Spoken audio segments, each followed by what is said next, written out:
What's up everyone, welcome back to the channel. In today's episode we're going to be getting back to business on our C4 S4. The last video I posted was a little bit different from my usual videos. It was a short film featuring my FD-RX-7. If you guys haven't checked that out yet, please watch it now. I think it came out pretty sweet and it was a lot of fun to make, so check that out.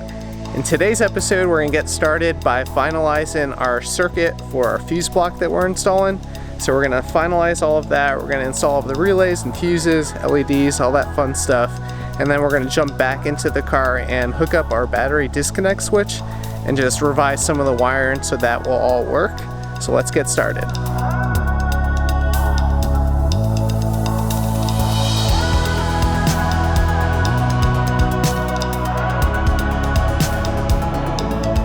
We are going to get started today by building our fuse block. This particular fuse block will accept 5 micro relays as well as 10 fuses. It has 2 shared bus bars. One will be our feed to our fuses, so that's a 12 volt power source, and then one will be a shared ground for our relays. As far as the rest of the components, we have heat shrink, we have our relays, we have our weather seal connectors as well as our pins. We have 18 gauge wire, 10 gauge wire, some braided sleeving, as well as our tools. We have a heat gun, a stripper, and a crimper. So let's first talk about what a relay does. It's basically an electrical switch that is triggered by a low powered circuit, and internally there's an electromagnet that gets pulled from that switch, and it can support a much higher load. So let's say like a 40 amp fuel pump. You could trigger that with a little toggle switch in your cabin, not have all of that load go through that tiny little switch. Instead, it will tell this relay to close and the output will drive that fuel pump. So it's a nice little safety piece you could have if you want to drive those higher load circuits. In terms of the pinout, most automotive relays have 4 or 5 pins. You have your pin 30, which is constant power to the battery. You have your pin 85, that is the ground. Then you have 86, which is your switch. In our case, we'll be using push buttons. And then 87 is the output to that load. We are going to be mounting these relays upside down so that pin 85, our ground pin, will be on the top left. And that will be our shared ground bus bar. So we'll basically use these pins, 1, 2, 3, 4. The center one won't be used. So what we're going to do first is just fill in that cavity.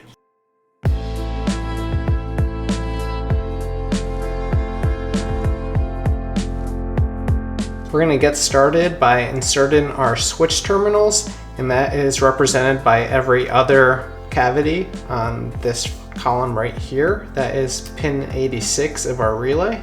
So we're going to need 5 of those for our 5 switches, and I'm going to show you how to assemble one of these connections with our terminal as well as our weather seal and get everything into place. So first thing we're going to do is just cut an appropriate length wire. We are going to slide over our seal and then strip a little bit off, about that much. Alright, so here's the conductor right here. As you can see, there's basically 2 things that are going to latch on. We have this one that latches onto the exposed wire, and then this piece that will latch onto the seal. So this basically will require 2 crimps. I have a T18 crimper right here, and for this size wire we are going to use number 3. As you can see, the tang should basically bite into that exposed wire. It should be really secure. And then we'll slide our seal and we'll use our number 5 to get that to stay in place. So we can now slide this into our cavity. And for the orientation, you should feel it click into place. If it doesn't, then try flipping it around and inserting it the other way. There we go.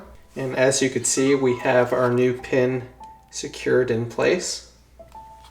So now we're just going to repeat that for our 4 other switches.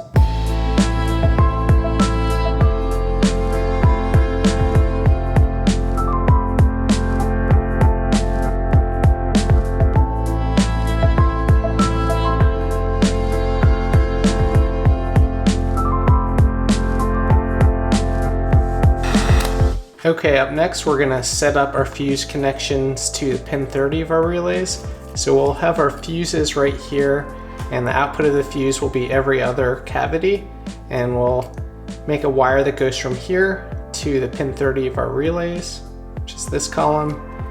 And we're gonna be using 10 gauge wire just to support pretty much any load.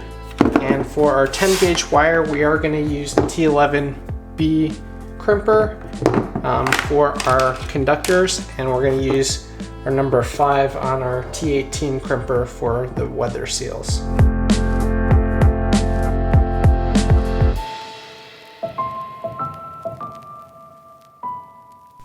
Okay, now we could finalize this by making our 5 output wires. Those are also going to be 10 gauge.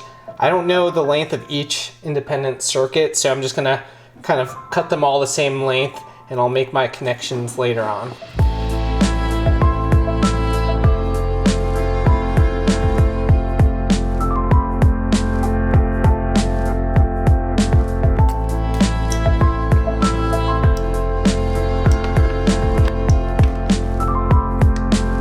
And there we have it. We pretty much have assembled this fuse block entirely. Now we just have to add our relays as well as our fuses. And the last step of this process will be to wire in our switches and LEDs that will trigger our relays. And then of course, we'll just connect our outputs as needed. For the switches, I'm gonna have one side connected to our trigger for the relays. And in parallel, I'm gonna run an LED. So this will turn on when this switch is depressed. And we'll need a resistor in line with that. And then on the other end, we're gonna have our 12-volt source that's gonna be sharing power to all of our switches.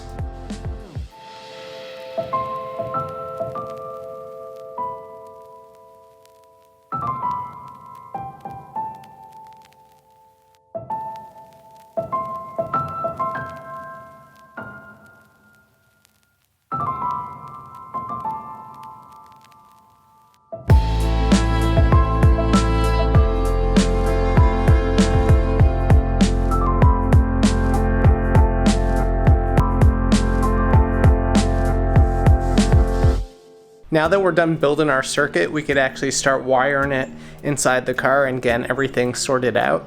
So I'm just gonna walk through the changes that we're gonna make on the chassis, and then we're gonna finalize installing this circuit onto our fuse panel. From the factory, you have this 4 gauge wire that is connected directly to the battery that would be right here. And that goes all the way to the front of the car to the starter. And then the wire comes to the starter, which is pretty much underneath this manifold. And then you have another 4 gauge wire that goes from the starter to the alternator, which I have removed. And we are going to run another wire that goes directly from the alternator to the battery. And we want that on the left side of the isolation switch.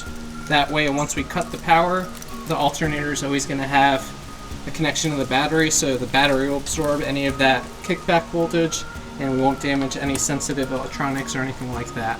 So I ran my wire from the alternator via the same hole as that starter wire. So we'll connect that to our isolation switch on the left side, like I said. Now we just have to run the wire from the right side of the switch to the starter so we could cut off a fair amount and get that ready. And then we also have to run a new supply from our circuit breaker to the left side of our isolation switch.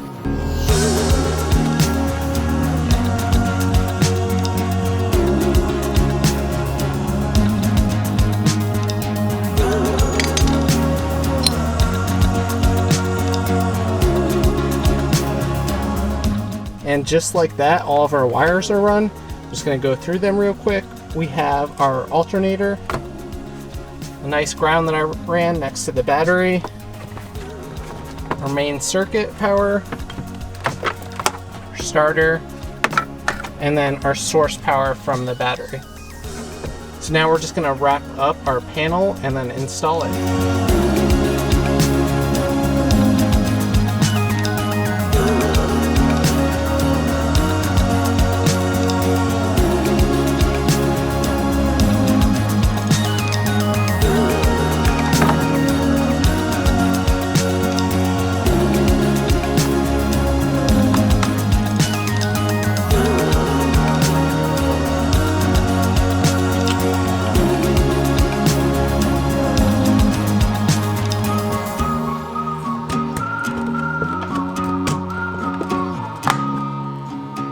Alright, I think this thing is pretty much good to go. We just need to wire in our outputs for the circuits that we're using. Right now we just have our fuel pump and then our external gauges. But, I'm just gonna go put this in place, hook that up, and then we'll try it all out.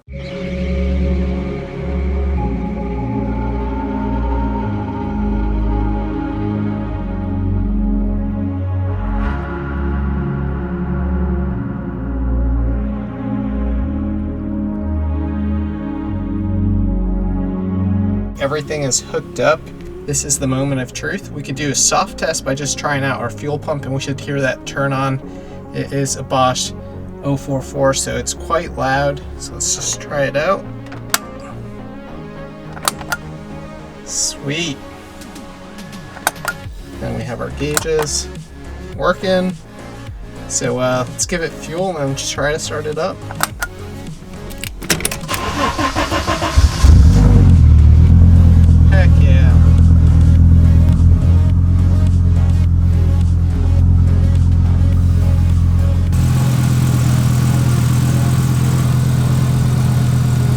Alright, well, everything appears to be working. We are going to try the battery disconnect switch right now. So theoretically, if everything's hooked up right, everything should just shut off. So let's try it out. Sweet. Alright, well, I am beyond excited that that all worked without a hitch. There's a lot of wiring, so I'm pretty surprised that everything worked the first time around, but that's awesome. It's pretty cool because in a racing event, someone could just reach in there and literally hit that disconnect switch and everything will shut off, so it's definitely a good safety device to have. I still have a lot of work to do in terms of cleaning up all of the wiring and mounting it permanently, but I won't bore you guys with that. So hopefully by the next time everything should be cleaned up inside. Hope you guys enjoyed this video. I'll catch you in the next one. Peace out.